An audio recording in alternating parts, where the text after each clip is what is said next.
My name is Daniel Mercer. I was 57 years old the night my brother raised his wineglass at a restaurant in Columbus, Ohio, and introduced me to his new boss as the family failure who never figured out how to get ahead. Ryan said it with a laugh, as if he were sharing an affectionate joke. My mother smiled into her water glass. My sister-in-law, Claire, gave me the tight little look she used whenever she wanted me to cooperate with a version of events that made Ryan look better. Only my niece Maya stared at her plate. On the chair beside me sat a worn brown leather portfolio I had carried for 20 years. Inside were maintenance drawings, dated emails, and one unsigned licensing agreement Ryan had insisted was just paperwork for a project connected to his job. He had given me until Monday morning to sign it. I had planned to do exactly that. Then a woman in a navy suit approached our table. Ryan sprang up so quickly his napkin fell to the floor. "Elena," he said, suddenly polished. "I didn't know you were still here." She barely looked at him. Her attention had settled on the portfolio beside my chair. "I'm sorry," she said to me. "What did you say your name was?" When I answered, her expression changed, not dramatically, but enough that Ryan stopped smiling. "If you have ever been treated as useful in private and worthless in public, stay with me." The question Elena asked was small. The answer would take apart a lie my family had been building for years. Ryan recovered first. He always did. He stepped between Elena and me with one hand extended, as though he could physically redirect the conversation. "This is my brother, Dan," he said. "He does odd consulting jobs. Nothing connected to Northline." Elena did not take his hand. "Daniel Mercer?" I nodded. Her eyes dropped again to the portfolio. The leather was cracked at the corners, and my initials, DM, were pressed into the flap in fading gold. My father had given it to me when I became a plant engineer at 29. Lately it had carried invoices I delayed sending, plans I revised for free, and problems Ryan promised were temporary. Elena said, "I have read your name more than once this month." Ryan laughed too loudly. "Common name." "It isn't," she replied. My mother finally looked up. "Are you two in the same line of work?" "Not exactly," Elena said. "Mr. Mercer, may I speak with you before you leave?" Ryan's voice sharpened beneath the friendliness. "Elena, tonight is a family celebration. We can handle business Monday." She glanced at him. "That may be too late." There are sentences that do not sound threatening until you know what came before them. At the time, I knew only pieces. I knew Ryan had been hired as Director of Strategic Operations for Northline Components, a regional manufacturer with 3 plants and a reputation for buying struggling businesses. I knew he had asked me for help reviewing equipment lists, production bottlenecks, and safety retrofit estimates. I knew he had called up brotherly advice. What I did not yet know was what name he had put on my work after it left my hands. I also did not know why the final page of the agreement was missing a signature line. But I knew the way Ryan gripped the chair. I had seen it whenever the truth was still movable and he believed he had a few minutes left to move it. He leaned toward me. "Dan, don't make this weird." For most of my life, that sentence had worked. That night, it did not. The role I had always played. In our family, Ryan was the one with momentum. I was the one with a toolbox. He was 5 years younger than me, better looking in the effortless way that made strangers remember him, and gifted at turning confidence into evidence. As a child, he could break a window and convince our mother the baseball had been thrown by gravity. As an adult, he could miss 3 payments and describe himself as temporarily reallocating cash. People did not always believe him, but they often wanted to. I was different. I checked measurements twice. I kept receipts. I returned borrowed items cleaner than I received them. My practical competence became my family role before I understood that roles could become cages. Our father, Walter, had been a machinist at an automotive supplier outside Dayton. He believed love was a verb performed with a socket wrench. When I was 12, he taught me to listen to a motor before touching it. A machine will tell you where it hurts, he said. People do too, if you stop trying to answer them. I took that advice seriously in every area except my own life. I earned an engineering technology degree at night while working maintenance shifts. By 35, I was supervising plant reliability projects. I was never an executive. I did not have Ryan's appetite for titles, and I had a weakness that looked like patience from the outside. I hated watching people I loved face consequences I could prevent. That weakness made me useful. When Ryan's first business failed, I covered 4 months of his mortgage. I later paid for a certification course he promised to repay from his first bonus. When our mother needed a $6,000 furnace, Ryan contributed $200 and I paid the rest because winter was coming. Each choice arrived alone, wrapped in urgency and the phrase "just this once." Over time, that phrase became family wallpaper. My own life narrowed quietly. I married at 32, divorced at 46, and never had children. During one of our last arguments, my ex-wife said, "You help them because you're terrified of who you'll be if you say no." I called it unfair. Years later, I understood she had described me accurately. After my divorce, I left a corporate role that required constant travel and started Mercer Reliability Solutions from a spare bedroom.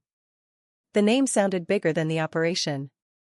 Most months, it was me, a laptop, an aging pickup, and a network of contractors I trusted. I inspected manufacturing lines, wrote maintenance plans, and helped small plants avoid expensive failures. Some years were good. Some were thin. I was not rich, but I was competent, solvent, and respected by the people who actually saw my work. My family saw only the absence of a corner office. Ryan had moved through sales, commercial real estate, logistics software, and finally operations consulting. Every transition came with a new vocabulary and a new certainty that he had found his real field. He was persuasive, but he lacked patience for details. That was where I entered. He began calling on Sunday evenings with a quick question about a conveyor, a maintenance budget, or a vendor claim. The question became a spreadsheet, then a presentation, then a late message saying, "Need your eyes on this before 8. At first, he thanked me. Later, he assumed me. The portfolio became part of that routine. I carried printed drawings because I still thought better with a pencil in my hand. Ryan teased me for it. "You know the cloud exists, right?" he said once. "The cloud does not let me draw a bearing load in the margin." He grinned. "That sentence is why you'll never run a company." I laughed with him. That was my other habit, laughing early so no one would think I was hurt. Maya noticed more than the adults did. At 23, she was finishing a graduate program in industrial design. She had Ryan's ease with people, my habit of examining how things fit, and the honesty of someone who had not learned which family truths were considered impolite. One Christmas, after Ryan spent 10 minutes telling everyone about a warehouse optimization proposal, Maya asked, "Isn't that the same thing Uncle Dan explained to you last month?" Ryan did not miss a beat. Good ideas get refined through collaboration. My mother said, "Your father has always been good at bringing people together." I should have corrected them. Instead, I passed the potatoes. Our mother, Margaret, was 79, widowed, and invested in believing our family remained close because she had raised us properly. Ryan protected that belief with daily calls, flowers, and photographs. I protected it by handling tax notices, medical forms, leaking pipes, and overdrafts. "You're my steady one," she would say. For years, I heard love in that sentence. Eventually, I heard permission. 3 months before the dinner, Ryan called with news that sounded genuinely good. Northline Components was acquiring an old packaging equipment plant in Springfield, and he had been recruited to help integrate operations. The role was larger than anything he had held before. Director level. Benefits. Stock options. A base salary of $185,000. I finally got the break, he said. I was happy for him. Truly. That is one of the details people misunderstand about betrayal. Love does not disappear just because someone uses it. Sometimes love is the reason the using lasts so long. Ryan told me Northline wanted him to prepare an initial risk assessment before his official start date. He said the company was testing his judgment. He emailed me equipment lists and photographs from the Springfield plant. Just tell me what jumps out, he said. What jumped out was a disaster hiding under fresh paint. The plant's main coating line relied on obsolete drive controls. Fire suppression records were incomplete. Preventive maintenance had been deferred so long that the backlog itself had become a safety risk. I spent 2 weekends reviewing documents and wrote a 14-page assessment. I estimated that Northline would need at least $4 million over 18 months to stabilize the facility, with the first $600,000 committed before production increased. Ryan called the report brilliant. Then he asked me to remove my company logo. It's internal, he said. They don't want outside branding in the packet. I hesitated. He added, once I'm in, I'll bring you on properly. Paid. Contract and everything. I removed the logo. A week later, he brought me a licensing agreement tied to a maintenance scheduling system I had built over years for small manufacturers. It was not revolutionary software. It was a practical set of templates, inspection triggers, and failure codes that helped plants prioritize repairs. Ryan wanted Northline to test it at Springfield. They'll pay if the pilot works, he said. This just gives them permission to evaluate it. I put the unsigned agreement in my portfolio. For the first time, the leather case felt less like my father's faith in me and more like a drawer where I stored postponed questions. The betrayal they thought I would accept. The dinner was supposed to celebrate Ryan's new position and my mother's 79th birthday, though by the time invitations went out, her birthday had become a footnote. Ryan chose Bellwether, an expensive downtown steakhouse, and reserved a private alcove. He hinted that company leadership might stop by, which made my mother buy a new blue dress. I almost did not go. 2 days earlier, Ryan had sent me the licensing agreement again with a message, "Need signature by Monday 9 a.m. Legal is holding the Springfield rollout." I had reviewed it more carefully this time. The document did not simply permit a pilot. It granted Northline a broad, perpetual right to use, modify, and distribute my maintenance system across all current and future facilities. The payment section read, "Consideration acknowledged as professional collaboration." In plain English, $0. The final page also listed Ryan as the internal originator and program sponsor. My name appeared only in a paragraph assigning rights. I called him. "This isn't what you described. It's standard language. It gives away the system. It gives us flexibility." Us? He exhaled as if I were slowing down a meeting. "Dan, don't get hung up on pronouns. I'm building something here. Once it succeeds, I'll have leverage to get you paid. Then let Northline pay for a limited license now. They won't onboard a one-man vendor before the pilot. That's not unusual. I carry insurance. I have references. This isn't about whether you can fill out forms. It's about timing." I told him I would bring the agreement to dinner but would not sign until we discussed changes. His silence lasted just long enough to feel deliberate. "Fine," he said. "Bring your little folder." That was how the portfolio ended up beside my chair. At Bellwether, Ryan wore a charcoal suit and a silver tie Claire had chosen. He looked exactly like the person a company might trust to guide a difficult transition.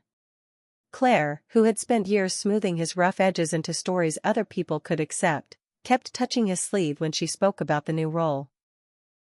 "He'll be traveling a lot," she told my mother, "but this is the kind of position that changes a family's future." My mother beamed. I always knew he would land where he belonged. No one asked about my work. That did not surprise me. What surprised me was how much the omission bothered me that night. Maya arrived late from Cincinnati, wearing black slacks and a green sweater, her hair still damp from the rain. She hugged me first.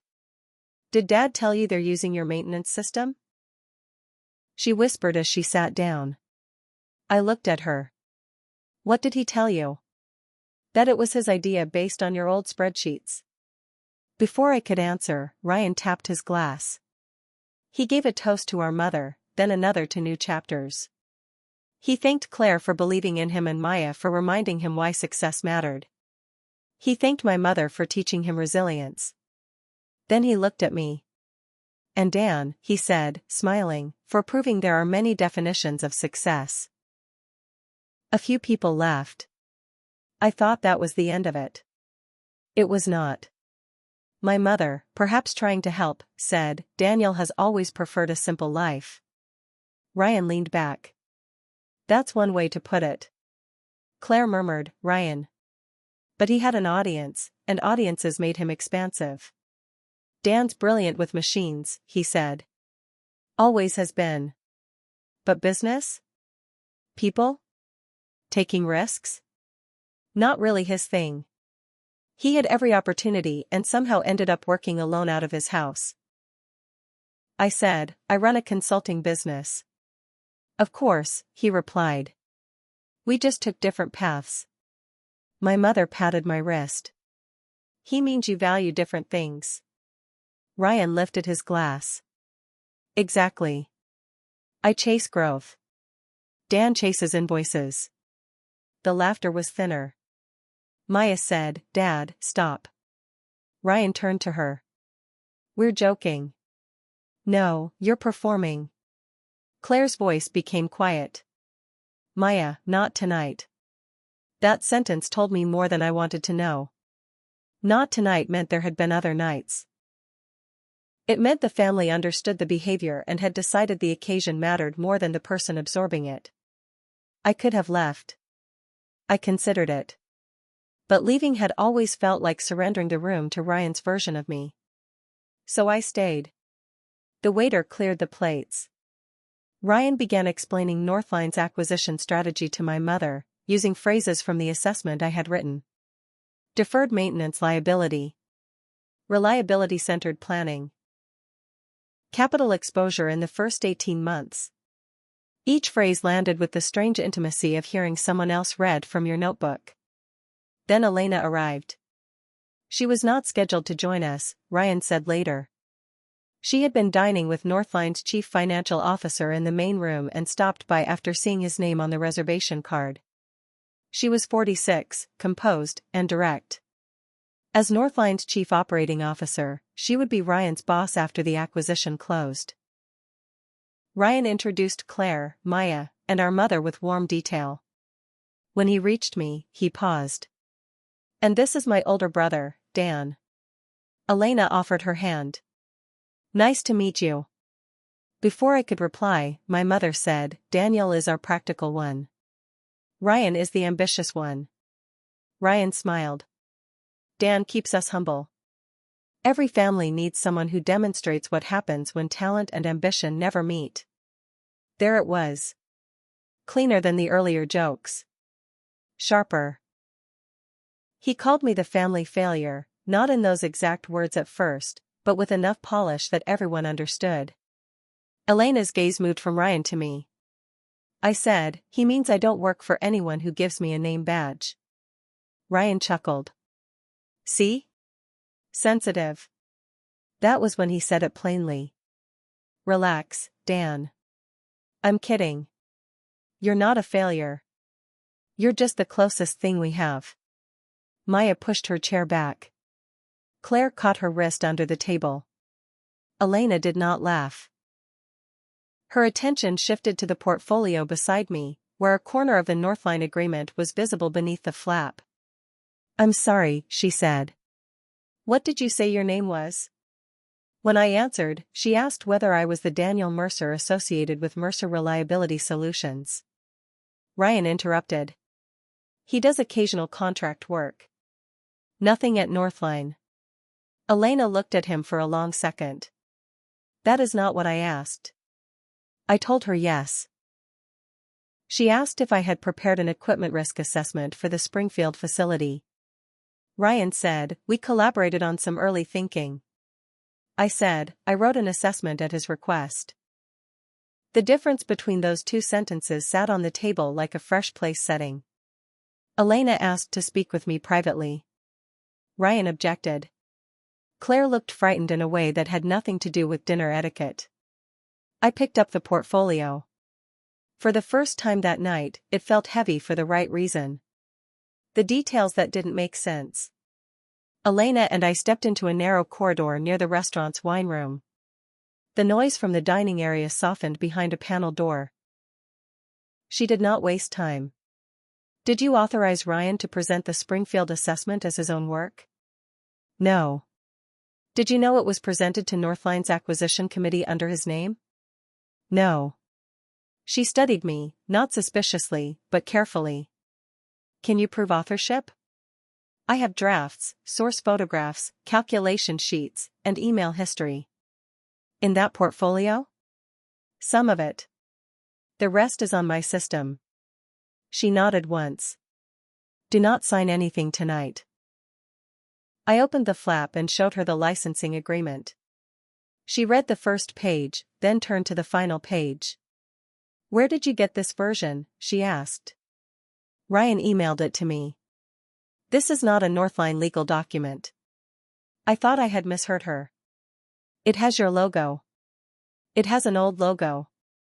The company changed the mark 9 months ago.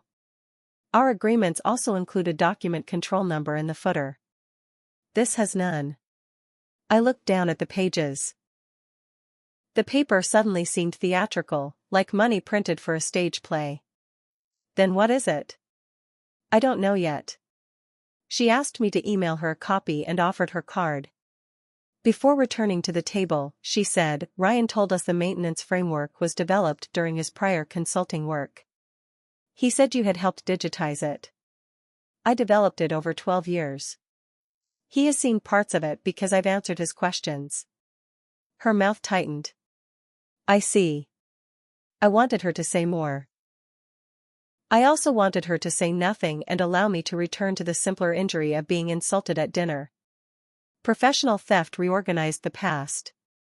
Every late-night request became evidence. When we returned, Ryan was telling my mother that Elena had mistaken me for another consultant. Elena corrected him. No, I did not. The waiter brought dessert menus. No one opened them. This is a misunderstanding we can resolve at work, Ryan said. You have not started work, Elena replied. His official start date was still 2 weeks away, a distinction that mattered more than I knew. She turned to me. Please send the documents tonight if possible. Then she thanked my mother for allowing her to interrupt and left. Ryan waited until the door closed behind her. What did you tell her? The truth. Which version? Maya let out a disbelieving laugh. There shouldn't be versions. Claire said, can we please go home before this gets worse? Ryan ignored her.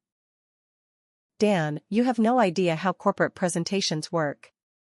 I took raw material and made it usable. That's not theft. That's leadership. I wrote the conclusions, the cost estimates, and the implementation sequence. You wrote an engineering memo.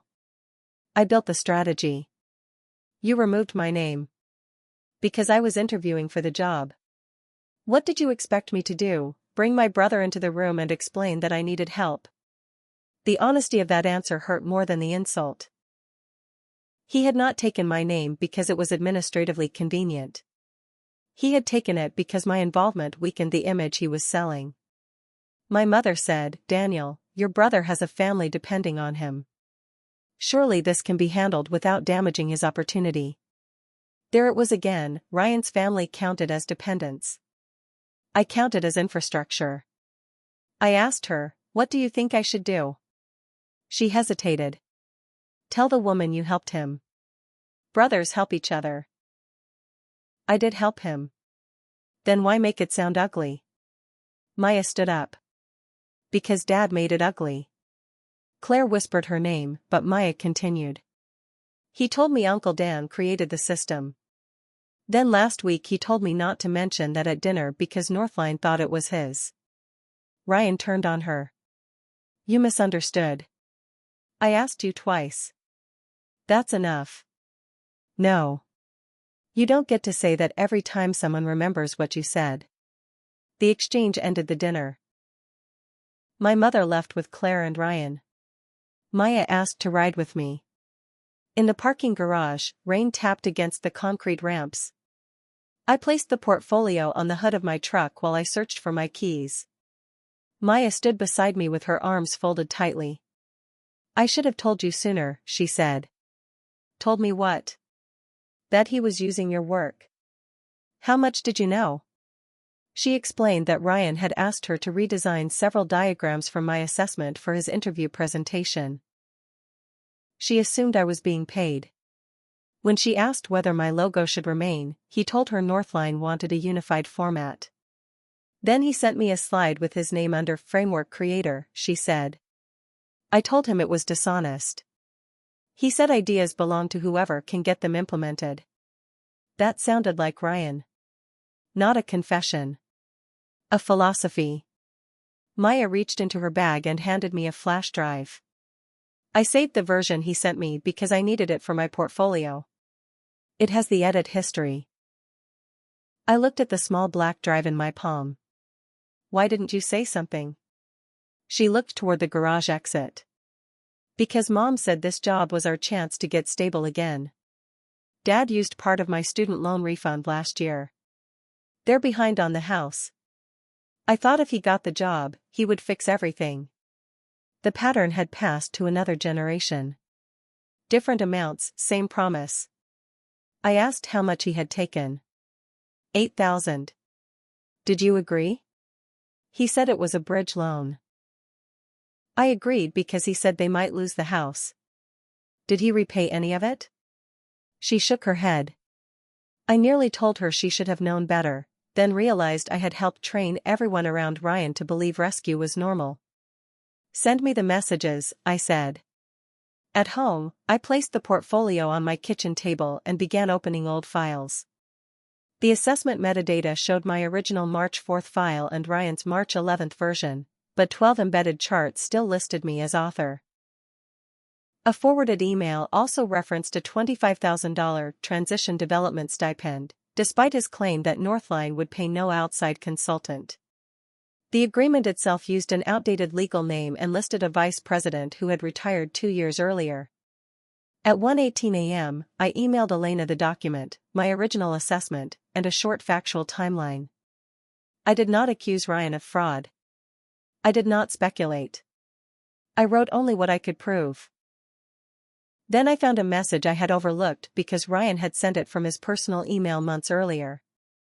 Subject: Springfield Materials. The body contained one sentence: need full rights clean before start date or they may bring in original vendor. Original vendor. Not brother. Not collaborator. Vendor. He knew exactly what I was. He simply did not want to pay me like one. The truth I could no longer ignore. The next morning, Ryan arrived at my house before 8. He did not knock gently. When I opened the door, he walked past me carrying 2 coffees, performing normality with such determination that for a moment I almost accepted it. I brought peace offerings, he said. I don't want coffee. Then let it get cold. We need to talk. He sat at my kitchen table across from the portfolio. In daylight, he looked less like an executive and more like my younger brother after a bad night: creased shirt, tired eyes, hair combed too quickly. That resemblance was dangerous. It awakened every protective instinct I had spent years confusing with responsibility.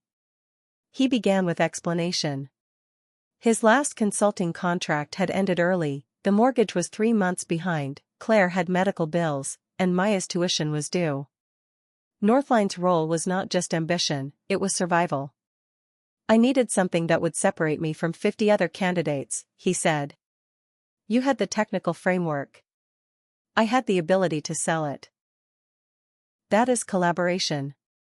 Collaboration includes consent. I knew you would say yes. You knew I would help. That isn't the same as permission to claim my work. He rubbed both hands over his face. Fine. I handled the attribution badly. You fabricated a licensing agreement. I adapted a template. With an old company logo and a retired officer's name.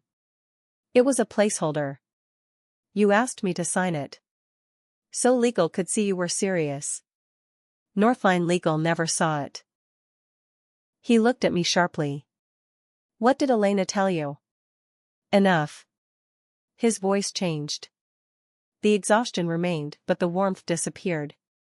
You sent her the documents. Yes. He stood and walked to the window. Do you understand what you may have done? I told the truth about my work. You may have cost me a $185,000 job over a report you wrote in 2 weekends. It took me 30 years to know what to put in that report. He turned. And how much has that knowledge earned you? Be honest. You're 57 and still driving to plants at dawn because some owner won't replace a gearbox. I'm trying to take your ideas somewhere bigger. There was the wound beneath his justification. Ryan did not believe my work had value unless someone like him translated it into status. In his mind, taking credit was not stealing. It was rescuing the idea from the person who had failed to monetize it. I said, then buy it. He blinked. What? Here is a fair solution. You correct the authorship with Northline. You tell them I prepared the assessment and developed the maintenance system. If they still want the pilot, my company will offer a limited 1-year license for $36,000, plus implementation support at my normal rate. You can remain the internal sponsor. The figure was modest for 3 facilities. Ryan laughed. You think they'll pay $36,000 for spreadsheets? You told them it could save hundreds of thousands. Then they can decline, I said. He came back to the table. And what happens to me? You tell them you made a serious mistake under pressure. That is career suicide. It may not be. Elena asked for facts, not blood. You don't know people at that level. I almost smiled at the absurdity of hearing him say that after calling me a failure in front of one of those people. He leaned forward. Tell Elena you gave me the material to use. Say the agreement was a draft between us. I'll get the job, then I'll pay you $40,000 for my first bonus. Put that in writing. His eyes narrowed. You don't trust me? No. The word was quiet. It still seemed to strike him physically. He picked up the portfolio and opened it without asking. I took it from his hands. Don't. He stared at me. Since when do you act like this? Since I started reading what you asked me to sign. He left the coffee and slammed the front door hard enough to shake the framed photograph in my hallway. Family messages arrived all day. Claire asked me to consider Maya, my mother's health, and the possibility of foreclosure. My mother called 6 times. When I answered, she began crying before I said hello. I don't understand why you two are doing this, she said. Ryan used my work to get a job. He says you gave it to him. I gave it to him to review for advice. Then perhaps you were not clear. I closed my eyes. Mom, he put his name on it. He has always admired you. That isn't an answer.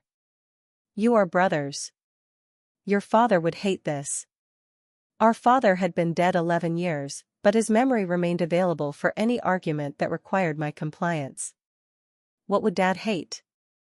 I asked. That Ryan lied, or that I stopped covering it? She became silent. Then she said, you have no children. You don't understand what is at stake. Because I had no wife at home or children in college, my time and money had become family surplus. My life was a reserve account. I said, my life is also at stake. She sighed. Don't be dramatic. After we ended the call, I sat at the kitchen table for a long time. The portfolio lay in front of me. I remembered my father giving it to me in the parking lot outside the plant where we both worked. "Keep your name on your work," he had said. "Companies forget who fixed things." I had thought he meant technical documentation. That afternoon, Elena called. Northline had begun an internal review of Ryan's pre-employment materials. His start date was paused, not cancelled. She asked permission to send my documents to outside counsel and the acquisition committee. I agreed. Then she said something unexpected. We had already questioned parts of Ryan's presentation. Why? The technical depth was inconsistent with his interview answers. When our plant manager asked about the sequencing logic, Ryan said the model was proprietary and he could not discuss details until hired. I understood. He had hidden ignorance behind confidentiality. Elena continued. There is another issue. The Springfield seller claims the maintenance framework may have been taken from a prior contractor. We need to establish ownership before closing. Who is the contractor? You. I had inspected the Springfield plant 8 years earlier for a former owner and retained my work product under the contract. Ryan knew it. He had seen the old files in my portfolio during a family visit. The strongest part of his interview presentation was not simply based on my recent assessment. It incorporated diagrams and failure codes from that 8-year-old project, materials I had never sent electronically. I looked at the portfolio. When did Ryan give you those files? Elena asked. I didn't give them to him. A memory returned. 3 months earlier, while I was repairing my mother's porch rail, Ryan had gone inside my house to use the bathroom. The portfolio had been open on my desk because I was preparing tax records. He had been alone for perhaps 10 minutes. I felt foolish for noticing that detail only now. Elena said, Daniel, I need you to be certain. I am. The story I had told myself, that Ryan went too far under pressure, could no longer hold. He had planned the use of my work before asking for help. Recognition did not make me brave. It made me nauseated because I could no longer preserve the family by calling it an accident. The line I finally drew. Northline's review took 12 days. During that time, no one in my family allowed silence to remain silence. Each day brought a new effort to pull me back into my old role. Claire came with mortgage statements showing a past due balance of $19,400. She placed them beside my portfolio. I'm not asking you to excuse him. I'm asking you to understand the cliff we're standing on. Did you know he used my work? I asked. I knew you helped. Did you know he claimed it? She looked down. Not at first. When did you know? After the second interview. And you said nothing. What was I supposed to say? Congratulations on finally finding a way out, but let's stop because the attribution is imperfect. Imperfect? Her eyes filled, but her voice stayed controlled. You want me to use the word theft? Fine. He stole credit. But our lives don't become less real because he did something wrong. Claire always arranged the moral furniture so Ryan's wrongdoing became one object among many. I asked about Maya's $8,000. Claire flinched. She told you. Did you know? Yes. Why hasn't she been repaid? Because there was no money. But you booked a $900 dinner. Ryan needed to maintain appearances. He said you offered to cover it, she replied. I had not. He had given the restaurant my expired card number from an old family reservation account. Claire had not known. I said, I will not pay the mortgage. I didn't ask you to. You brought the statements. She pressed her lips together. I will help Maya speak with the university about an emergency payment plan, I continued. I will pay her $8,000 directly if Ryan signs a repayment agreement to me. No interest. 24 months beginning after he finds work. I will also pay for a financial counselor to review your household budget. Claire stared at me. You would lend him money after this?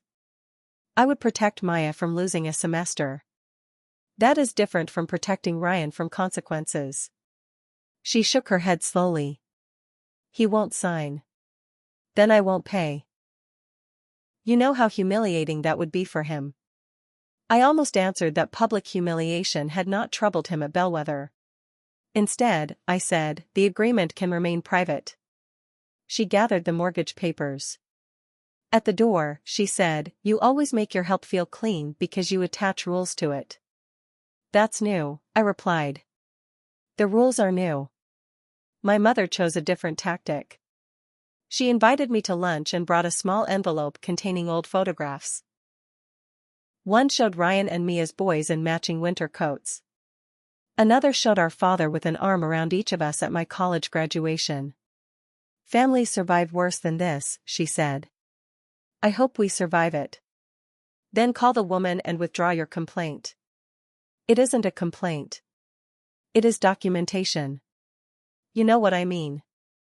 I placed the photographs back in the envelope. Mom, did Ryan tell you I was paying for your property taxes? She looked confused. You helped me with them. Did he tell you he was contributing half? He said you two had arranged it.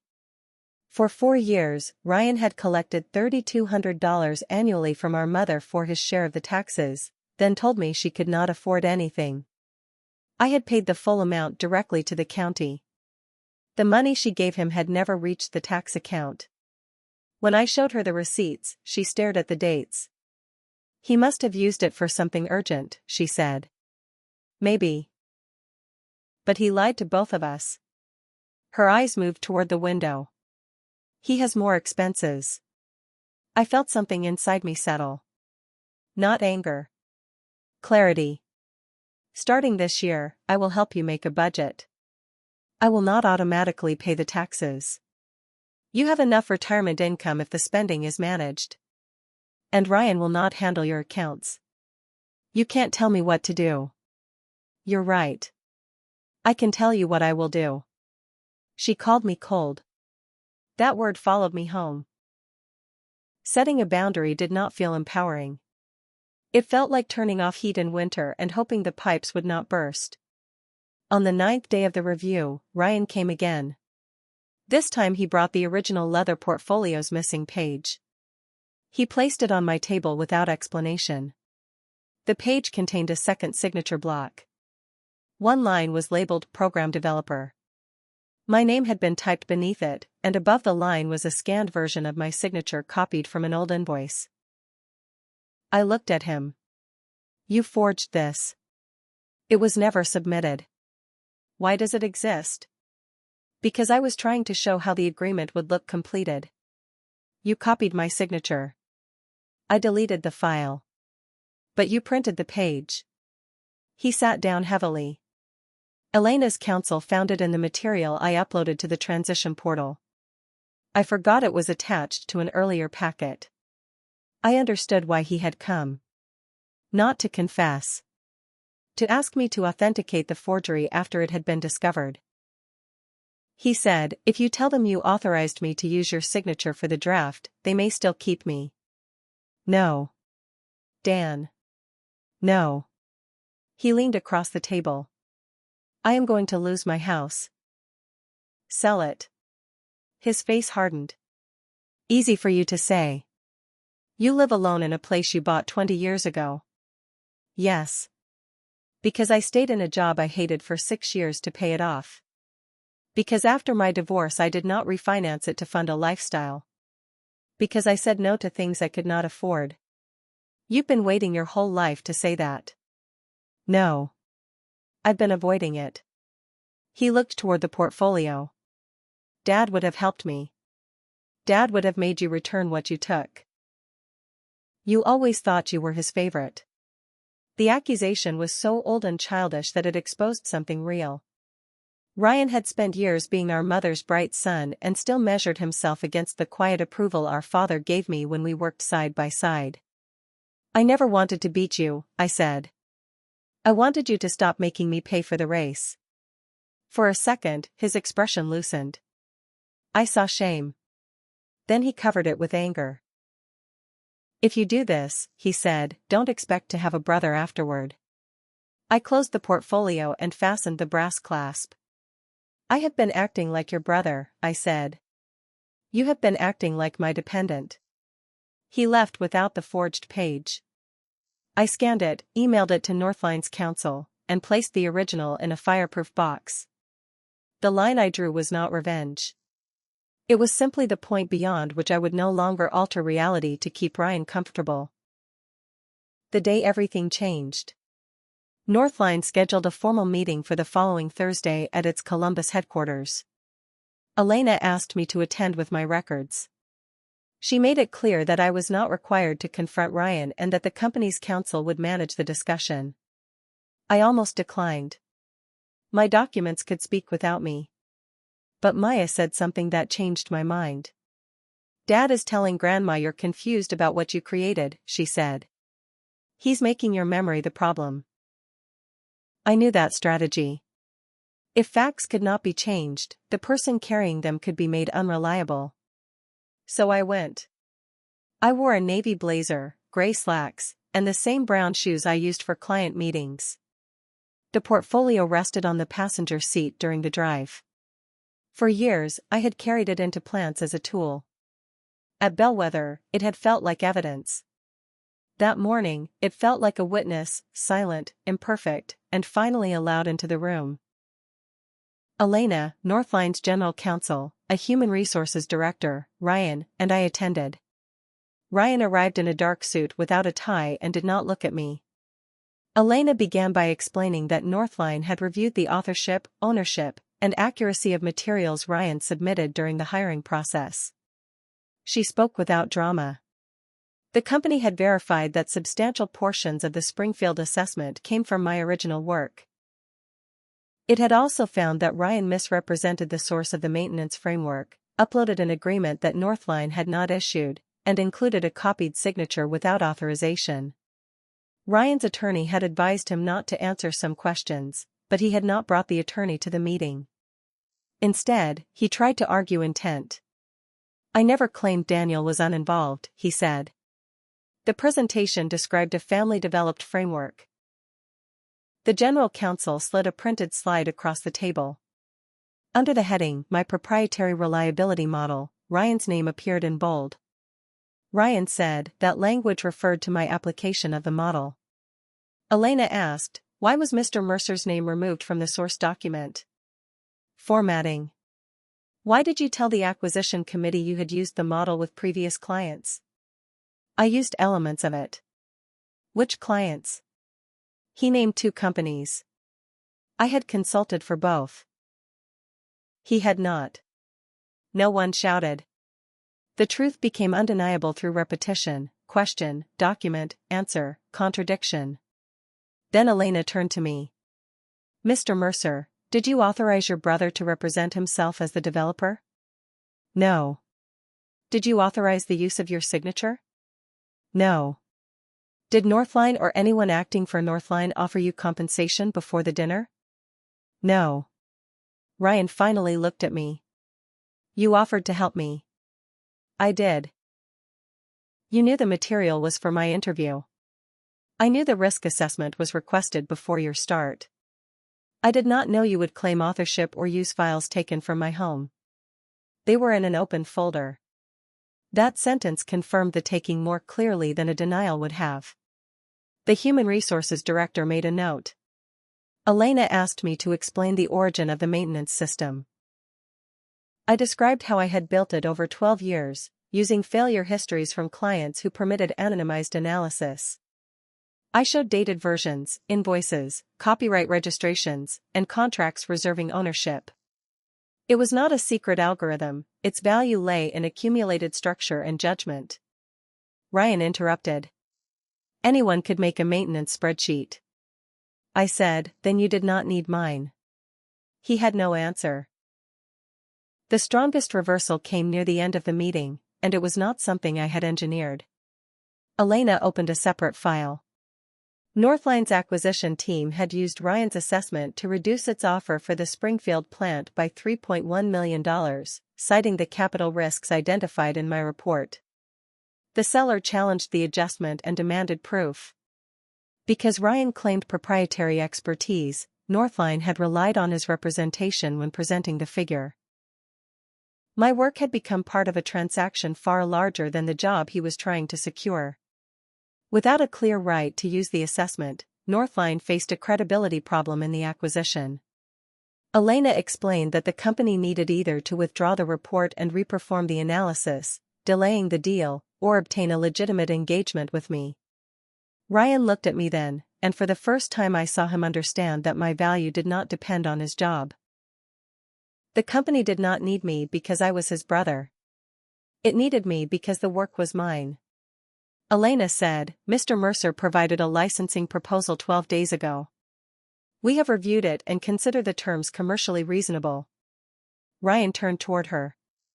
"He negotiated with you during an internal investigation?" "I offered the same terms I offered you," I said. 1-year limited license, $36,000, plus implementation support. Elena added, "Northline has proposed a separate $48,000 engagement for independent verification of the Springfield capital plan.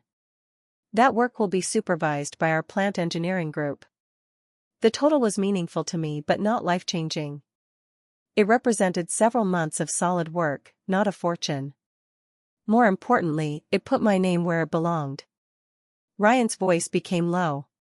"So this was the plan?" "No," I said. "The plan was to help you." "You expect me to believe you didn't see an opportunity?" "I saw it after you tried to erase me from it." Elena ended the discussion.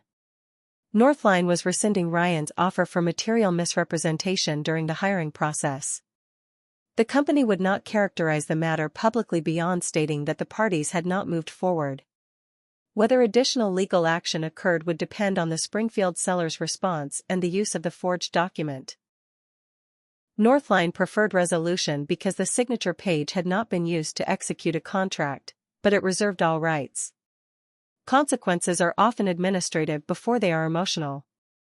A badge is not issued. A start date disappears. A future vanishes through calm language. Ryan pushed back his chair. "You ruined me," he said to me. Elena answered before I could. "Your brother provided accurate information after being asked.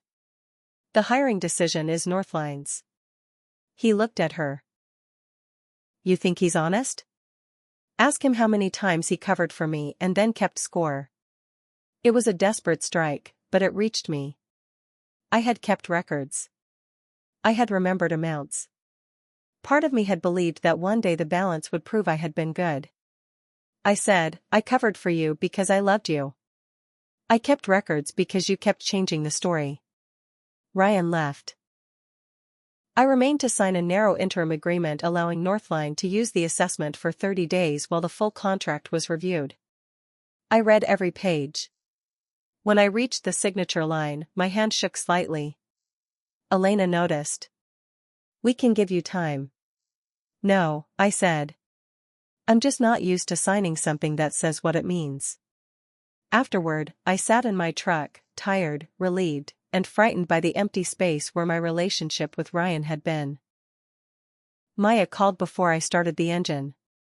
"Is it over?" she asked. "The job is." "And you?" I looked at the portfolio on the passenger seat. "I think I'm beginning." What remained afterward? The weeks after the meeting were quieter than the weeks before it, but not peaceful. Ryan and Claire listed their house within a month. They sold it in early autumn and moved into a smaller rental outside Dublin. The sale covered the arrears and most of their credit card debt. 6 weeks later, Ryan found a lower-paid account manager job. He did not lose everything. He lost the version of his life that depended on everyone accepting his explanations. He did not speak to me. Claire sent one message after the move: "We are managing. Please give him space." I respected it. I also stopped paying any of their bills. Maya accepted my offer under different terms. I paid the $8,000 directly to her university, not as a loan to Ryan. She signed a simple agreement to repay me after graduation at $150 a month, with payments paused if she was unemployed. I told her the agreement was not punishment. It was practice in making help clear. She graduated the following spring and began working for a medical device company. On her first payment, she wrote one of many, with gratitude in the memo line. I kept the check image because the transaction contained something my family rarely managed. Respect without humiliation. My mother's reaction was more complicated. For 2 months, she refused my calls except when something in the house broke. The first time she contacted me, it was about a leaking kitchen faucet. I told her I could come Saturday, and I also gave her the number of a plumber. "You're really going to make me hire someone?" she asked. I said I can come Saturday. "Your brother would come today." "Then call him." She did. He did not come. On Saturday, I replaced the cartridge and showed her how to shut off the water beneath the sink. She watched me in silence. Before I left, she said, "Everything is different now." "Yes. You seem satisfied about that." "I'm not satisfied. I'm no longer pretending different means wrong." She began working with the financial counselor I had recommended after receiving a second notice about unpaid insurance. We discovered she had been giving Ryan $600 a month for nearly 3 years for errands and expenses. She stopped the transfers, a choice that forced her to see the relationship without the story she preferred. She still defended him sometimes. "He was scared," she said. "I know. You were always stronger." "No. I was always quieter." By winter, we could eat lunch together without discussing Ryan. That was not reconciliation. It was a limited peace built around topics we could carry safely. Northline finalized my contracts. The Springfield acquisition closed 3 months late after a new inspection confirmed my assessment. I worked there 2 days a week for most of the year, training supervisors and rebuilding the maintenance schedule. The work was demanding and ordinary. Elena never turned the family conflict into office gossip. She referred me to 2 manufacturers, one became a client and one did not. That was business, valuable, uncertain, and real. I hired a reliability technician for 20 hours a week. Mercer Reliability Solutions did not become a dramatic success story, just a sturdier one. The leather portfolio remained with me through all of it. At first, I carried it into every Northline meeting because it held the documents that proved what Ryan had done. Later, I removed the forged page and stored it with my legal records. I removed the old mortgage receipts, the unpaid family loans, and the printed messages I had once preserved like evidence for a trial no one had agreed to attend. I kept my father's original note in the inner pocket. I found it while cleaning the lining, folded behind an old business card. "Daniel, keep your name on your work. It is one of the few things no one can give back after taking it." I did not remember the second sentence. Perhaps I had never read it carefully. On the anniversary of the Bellwether dinner, Maya asked me to meet her for coffee. She brought a small package wrapped in brown paper. Inside was a new leather portfolio, smooth and dark, with my full company name embossed on the front. "For client meetings," she said. I ran my fingers over the lettering. "What's wrong with the old one?" "Nothing. But it shouldn't have to carry everything." I understood what she meant. I use the new portfolio now for proposals and contracts. The old one rests on a shelf in my office. Its corners are worn. The brass clasp sticks unless I press it from the side. It no longer feels like proof of what was taken from me. It feels like proof of how long I carried what did not belong to me. Ryan and I have spoken once. 9 months after the Northline meeting, he called on our father's birthday. He did not apologize. I did not expect him to. He said, "Mom tells me your business is doing well. It's steady." "She says you hired someone." "Yes." A pause followed.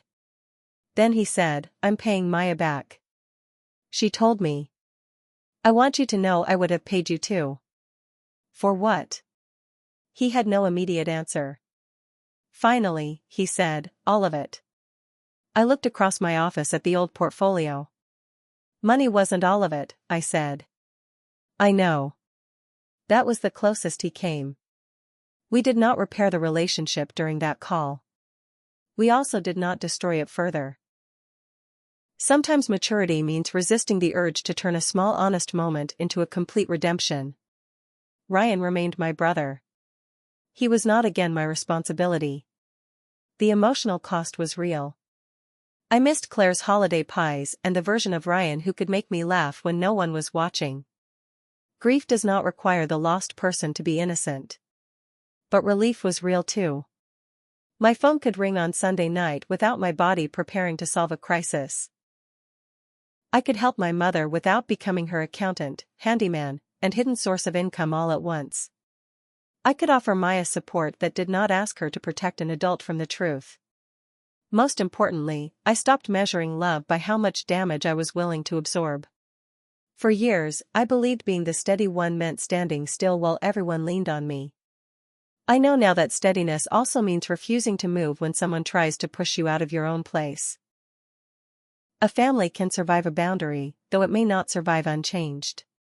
And sometimes the relationship that ends was not the relationship you thought you had, but the arrangement you kept mistaking for love.